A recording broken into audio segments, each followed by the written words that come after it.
I do wonder, because it does seem like we overthink these things sometimes. Finally, the College Football Playoff Committee has announced that they're going to redo their seeding so that it's not all goofy the way it was last year. They're just going to naturally seed, right? Yeah, it's just going to be the straight seeding and the top four teams get the bye. Tim, how much do you think, like when you think about these things, whether it's Big Ten baseball, college football playoff, whatever it is, how much do you think about opportunity for teams versus trying to have the best team win the tournament? I mean, at the end of the day, you want the best. However, you want the best representatives in there. In my opinion, the way I've always said it in anything, like no matter what it is, like unless you are like just completely just not allowed to join, like you're not even given a chance. Like I think about 2017 UCF, like you're just not even given the opportunity to have your your seat at the table or whatever. I think if you are truly the best team, you come out on top in those type of situations. I think about it in anything in the in NBA, playoffs, in the MLB playoffs, hockey, baseball, like in everything. It's if you are truly the best, it doesn't matter who they put in front of you, you're going to come out on top. It doesn't matter how many games you have to play, you're going to come out on top. And yeah, it doesn't always work that way, but that's the way I've always kind of looked at it. Is like at the end of the day, it's like you still got to win the games. It doesn't matter who you're seated up against. Like if you truly think you're the best team, you can't be complaining. If you aren't given a bye and you're forced to play someone else, because if you're the best, you'll beat whoever's in front of you. So I don't know about that. People say that TV. I don't think it's that linear just because it's sports. And if the better team always won, we'd never watch. So I'm not quite where you're at, but I do think if in its simplest form, you reward folks regular season with the most advantage going into the postseason. Is that fair? Yeah, I think so. I mean, like, I get the yeah, is the pushback lack of uniformity in scheduling. I think it's that. I think that's the thing. Like, it just that's what it comes down to. But like, we're talking about the playoffs. Like, okay, how do you these top four buys? Like, how do you decide between okay, let's say hypothetically this year, a one-loss ACC champion and an undefeated Group of Five school that won their conference. Like, let's say Tulane goes undefeated, wins the AAC. Who gets that fourth spot? Is it? I mean, I figure the if it's Clemson, the one-loss ACC champion, they're going to get the nod. But what do you do with an undefeated team? That's not in the Power Five. Yeah. Or what do you do with let's say you've got a two-loss Big Ten team and they played 9 conference games and a 1 or 2 loss SEC team that ended up having a really easy schedule through their conference, right? We think SEC gets benefit of the doubt and the one-loss team, but you really don't. You're not comparing apples to apples because I mean, 10% of their schedule was easier. Right. Yeah. And goes back to the conversations we've had about where we see both the Big Ten versus the SEC right now. You look at some of the conference, like some of the schedules within that conference. There's some teams that have like kind of like a very there's no Big Ten schedule that's easy. Like Nebraska has one of the more favorable slates in the conference. And even that, it's like, oh, they're still Michigan. They're still, like it's still like a schedule with like, unwinnable, not unwinnable, but toss up games and like legit playoff contenders. There's a couple SEC teams that are going to get by with okay, pretty favorable schedule, and then there's others that face like a gauntlet. Yeah, like Florida last year, right? Yeah, Florida yeah, last year, that schedule was ridiculous, and they yeah. could have Like like Oklahoma this year's one that I think is pretty brutal. yeah. There's a couple that have like some really tough ones. Wisconsin. Where like yeah, Wisconsin's brutal this year. We just went through it a couple days ago, Tim, and Wisconsin's schedule is daunting. yeah, yeah. That one, that them and Florida State are two where I'm like I am rooting for both of the coaches there. I don't think the schedule does them any favors in them trying to save themselves. Yeah, I think Norvell's in a little bit of trouble. Like I think there's because the sentiment around him soured pretty quickly last year. And he's kind of restarted his staff. Yeah, he reset the staff as kind of the like last gasp attempt to turn this thing around. And as you mentioned, Tim, the schedule, unless it breaks a little differently than we think because of how teams are, like that thing's pretty rough. Yeah, because I mean they get Bama, they get the big three, the other two of the big three, and that's my thing. They're not going to win though. I don't think they're going to win either of those games. I don't think they're going to beat Bama, and then you close the year with or towards the end of the year you got Clemson again, and might be another year where Clemson just kind of puts it on them because I think Clemson's really good this year. Now we have yet, Tim. We have yet to do Nebraska. We've been doing this exercise. It started incrementally, right? The best quarterbacks compare, then kind of we looked at the schedule and then what's around them and then returning production. So I've been having Ravi go through this mental exercise. We did opponents, schedules, and wins of teams that Nebraska didn't play, and then we've done opponents that Nebraska does play. Because if Nebraska's going to cut through the chase and you eventually get to the playing games with the top six, like Nebraska's got to get into the top six of the Big Ten. But this is an exceptionally difficult year in the middle, I think, of the Big Ten Conference. So far, and I'm reading them out loud, so I'll go slow in case one sticks out or you change the order. So far, between quarterback play, strength of schedule, or not strength of schedule, but wins and losses, we've kind of slotted these teams in the Big Ten, but we have not done Nebraska yet. Okay. So we have Penn State 1, Ohio State 2, Oregon 3. I think surprisingly, Ravi has Michigan 4, Illinois 5, Indiana 6, Iowa 7. Does that sound right to you so far? Penn State. I'm missing one. Penn State, Ohio State. Penn State, Ohio State, Oregon, Michigan, Illinois, Indiana, Iowa. Does that sound right so far? Without doing the top 6, correct? Correct. SC comes in at 7. Okay. Does that sound right? Yeah, I mean, I would maybe differ with some of these spots within here, but I don't agree with I don't disagree with this order right now. Okay, so the order's good, the spot's not, because that's probably where I'm going to come out. Because right now, I would move SC. SC is the only team that I would probably move up that hasn't been named so far. But the order of the teams that he has, I don't have a ton of problems with. I may switch Indiana and Illinois. But I had them pretty close. But that was close, right? Because we did wins and losses. Can Nebraska, in your opinion, creep into that top 6 given the consensus of what we think the top 6 is? I think so. Just let me 1 second. Are you looking because I wanted to also look at Indiana's schedule and see if there's something I'm missing. So, yeah, we went through that with it. Go ahead. So I was going to say, to give context on Indiana, I just think they're going to come back to the pack a little bit. So that's part of mine. I don't think their schedule is super daunting, if I remember. It's not. I think they're going to come back to the pack a little bit because I think last year was sort of one of those everything just comes together perfectly. I also think, and I'd be interested in your thoughts on this, Tim, I think Rourke's skill set was uniquely fitted to how Cignetti's offense and how he wanted that to go. While Mendoza, I think, might be more talented, I don't know that he's got that very specific, like, high-end precision in terms of the passing game to make it look as efficient as it did last year. So that's sort of where I'm at with Indiana. Yeah, I agree in that sense. I like, honestly, I was like on like is Indiana a little high here? Like, in my opinion, like, like, I think they could be out of the top 7, like out of the top 6. I think they could be that 17 potentially. A lot. Tim. So I had Indiana and USC very close. I'm shocked because I think more people think like you. Almost everybody I talk to. I think they're going to be good. I just don't think it's going to be like last year.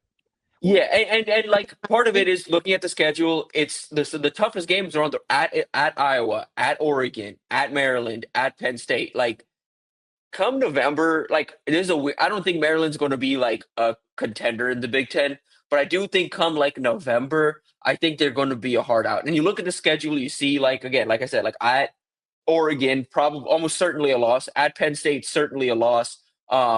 The Iowa game is at Iowa. That one's tough. Illinois, like I can just see a world where they're not as old as they were last year. They're not as experienced. They when you're running with the confidence that Cignetti coaches with and operates with, if you trip up a few times early on, it leads to further trip ups where you shouldn't be tripping up. Like, okay, yeah, you lose to Oregon, you lose to Iowa, fine. Okay, and then you get Aiden Childs in Michigan State the next week. Is that a trap? Like that's where I see that schedule. And I know we talked about USC too. USC is another one that I could see them being a little higher here. Like I could see them and I could swap them and Indiana out. I might even swap them and Illinois out. I also think Michigan's a little high, but I can absolutely see it. Like I can see Underwood hitting the ground running, that team just picking up where they left off, even with those 2 games without Sharon Moore. Like, yeah, I can absolutely see them coming in fourth in this conference. So here's the thing, because it's funny you bring up Michigan, because wouldn't you agree that Michigan surprised us? Because Tim, we're going, and it's more Ravi than me. I'm the one kind of setting him up for failure, so I appreciate him playing along. But we're going through the schedules blind, and then however we come up with the wins and losses, we slot them. I would make the case, and Ravi, correct me if I'm wrong, Michigan had to have surprised you, because that's not where you would have put them going through the schedule. I would have had them top 6. But not they're safely fourth without having gone through Nebraska. Yes. Yeah, because this is their schedule, TV. Yeah. They get New Mexico at home. They're at Norman. Ravi gave them the win there. Then Central Michigan at Nebraska. He took Nebraska, but then they get Wisconsin at home, and they're at USC. So he has Michigan, right out of the gates at 6-1. Although I did say Oklahoma was real touch and go for me. Or even SC could be touch and go at Southern Cal. Mm-hmm. So I think anywhere from 8 to 9, if you flip-flop one of those 50-50 games, the schedule, they get Washington at home, they're at East Lansing, they get Purdue at home, at Evanston, at Maryland, and then Ohio State at home. It's not a gauntlet of a schedule. Not at all. That's actually really favorable. Like, So when we finished, I was like, hey, you realize you just have Michigan at 9-3. Based on what you just said, they have to. Because they were the last ones that we did. Mm-hmm. They would have to be in the top 4. That's how we got there. But it did catch us off guard. Yeah, the it was more navigable than I thought. Yeah, much more. Like I'm pretty surprised at the slate there. Like, yeah, I mean, okay, outside of Ohio State, what's the toughest game for them? Like, you could make the argument it's USC, Nebraska, or Washington. And Washington is at home, but I am glad you said Washington, because I'm not as high on them. Washington's going to win 8 games, and everybody's going to look around and be like, "What?" Watch. I mean, he's a good coach. I think I've got him at 7. Like, I'm not that far away. Yeah, but you said closer to 6 than 7. Yeah, I think so. But we're not terribly far off. Yeah, but 8 wins for Washington this year there's a big swing. I don't like the minimizing of a 2-game swing. So, because in this conference, 6 to 8 is huge. It's 7 huge. to 8 is not. It's huge. Although I will say, if Nebraska wins 7 versus Nebraska winning 8, we will feel very differently. So that's fair. And if Nebraska wins 9 versus 8, it would be monumental.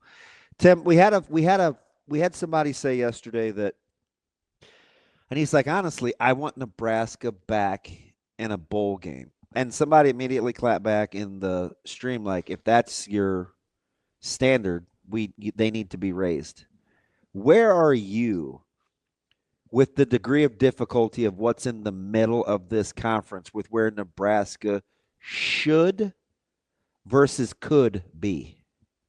I think should be is comfortably in a bowl game. I think that's where we should be at in year 3 of the Matt Rhule era with what we know about this team, even with some of the, questions that still need to be answered going into, the summer and into fall camp. I still think like 7-8 wins at least should be the expectation.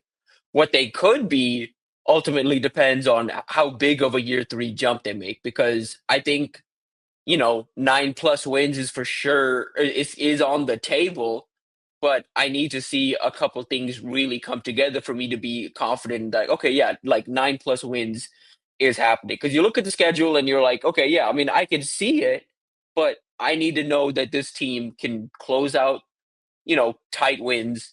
I need to know if this team can step up in late game situations. I need to know what this team from like an early on standpoint, like, can they put their, foot to the gas and you know put games away when they need to. All of that I still think it needs to be answered. And hypothetically, I'm like, okay, well, I can see it offensively. Dana Holgerson, Dylan Raiola, the upgraded weapons, like, O line that in the run game is going to mash. They are not going away from that run game identity.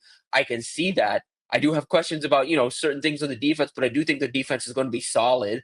But yeah, I mean, it ultimately does come down to a lot of those questions that we still don't have answered about the Matt Rhule era and about this program overall is, what they do in late game situations. I mean, a lot of that to me is, and I know we say this a lot, and it's kind of a duh, but even the late game situations part of it, because we talked about this with Andy Reid, right? We used to think Andy Reid couldn't coach in late games or manage clocks or whatever to save his life. He gets Patrick Mahomes, and all of a sudden we're like, oh yeah, he's pretty good at this now. Like, a lot of it to me is if you've got the guy at quarterback, everything else sort of just gets better. And so whether it's late game decision making, clock management, or whatever, I just look at it and go, okay, if Dylan's the guy we think he can be, I tend to think all of that just takes care of itself. That's how these high-end, high-level quarterbacks sort of just make teams operate. Yeah, and there's also reason to feel that too, just because like early in the season, like that Illinois game, I think about, like, obviously it didn't end the way we wanted it to, or the way Nebraska wanted it to, but that Illinois game, that early month of like how calm and collected Dylan was in those 2 minute situations and all of that. Like, you are like encouraged by some of that, but yeah, just need to see more of that. And I mean, I think Dylan's absolutely capable of, being that rising tide. I'm still, all like very confident in his overall ability, but just need to see it. That's I think I'm not alone in that. I think a lot of Nebraska fans would say the same thing of just need to see it. That's how I feel about DJ Lagway, but we never go there. I'm sorry. Never mind. No, fair. I mean, fair. Yeah, like, yeah.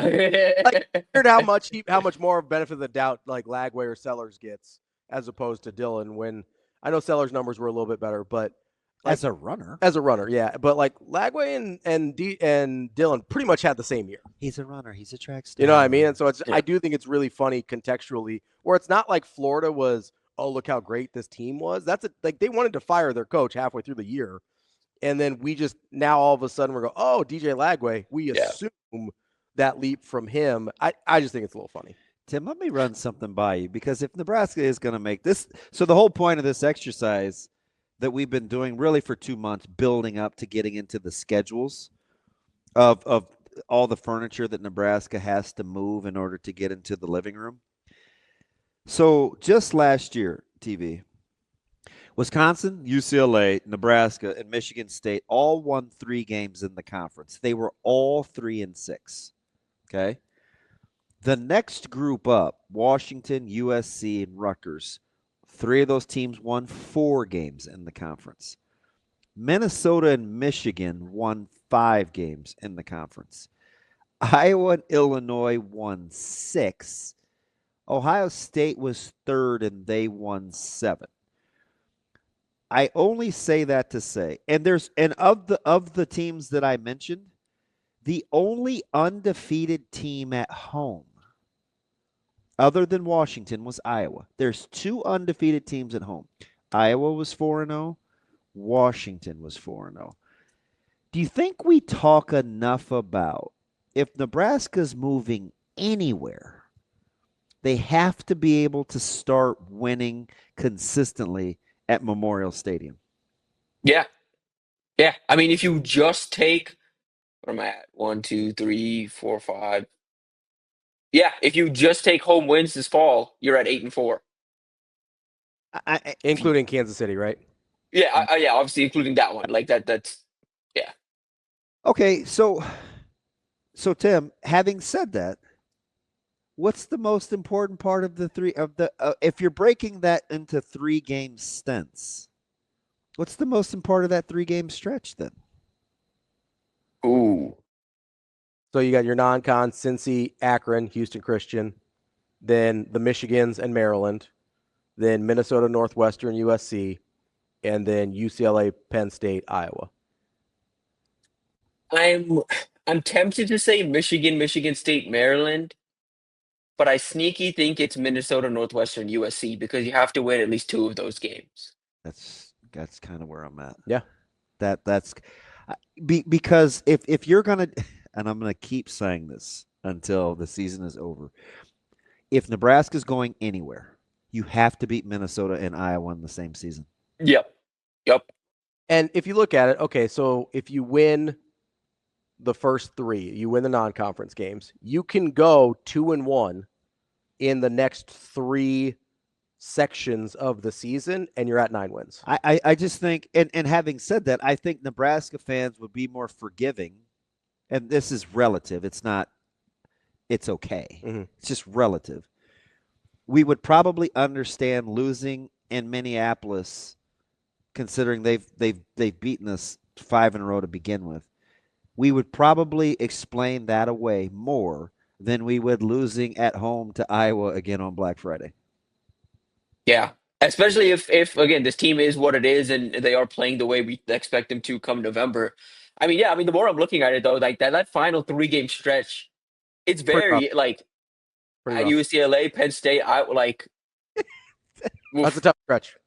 yeah, it's tough. Yeah, because that again, that UCLA team come November, they could be something. Like they might have their stuff together, like they Especially did last year. Stucky Pasadena, like Can it's you giving me the willies. Is there a world in which, because UCLA is one of the teams I had the hardest time with. Whenever they came up on somebody's schedule, I had one of the hardest times with UCLA because I really don't know which direction this team goes. Because I think there's a version where we saw them at the end of last year where they're playing a lot better. They're kind of playing hard-nosed, what I expect to be Deshaun Foster type football. It seems like the culture is coming together, and that's the team we saw play Nebraska. We're like, that's kind of a tough team out there. But then you've got, I do really wonder about the Nico situation and how much that has the potential to compromise the culture of that locker room. And I have no idea. Yeah. I really don't. I- And so that's I'm why not. I think Yeah, it's either way. It sounds like wishful thinking to think it would compromise the culture. that's my thing. I think like UCLA is one of those like for him it's a homecoming. Those guys love him. He's from from the area. Like I don't think that's as big of a distraction as some have made it out to be.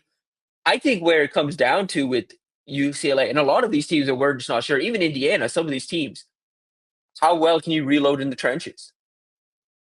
How like that's what I think. But UCLA at the end of the season, it was like, hey, that O line is kind of moving really well together as a unit. They had Jay Toia on the defensive line. They had a pretty solid, pass rush.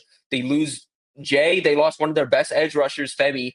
And I think for UCLA, it comes down to, I still think they're going to be physical. They are pretty veteran heavy on both sides of the line, but can the transfers you made on the offensive line can they impact you immediately? Are they able to step up and pick up where the last unit left off? I think that's where I'm at with Indiana too. Is you were so veteran heavy last year. Yeah, the trenches helped for sure, but just across your roster, you're so veteran heavy. Can you replace that veteran experience? And specifically on both lines of scrimmage, are you going to be physical enough when you are faced up against some of these teams? I mean, Nebraska faces that same question, of course, but all of these other teams still have that to prove, and I don't think that's something I don't think we're talking enough about that with those two specific teams. I think like USC recognized that, and they got significantly bigger on both sides of the line. Mm. Tim, all in or all out on Minnesota? How much is all in? Yeah, like what? Yeah, is that like 8 wins? Is that all in? I think they're going to be pretty good, but I guess I need to quantify that. Like I would, if I gave you 7.5 is the win total. Yeah. Man, I think I think they go over. Yeah, they get Ohio State and Oregon on the schedule, but like the third hardest game behind that is a toss-up between Iowa and Nebraska, in my opinion. And they get Nebraska at home. Yeah. What about all in or all out on Washington? Washington, I'm more hesitant because I can see because they go to UCLA even later in November. They've closed the year against Oregon. They go to Michigan. They also get Ohio State in that schedule. They get Washington State in between there. And I just think those games always get played closer than they, maybe should. I think Washington's a significantly better team than Washington State going into the season, but that game is always played close.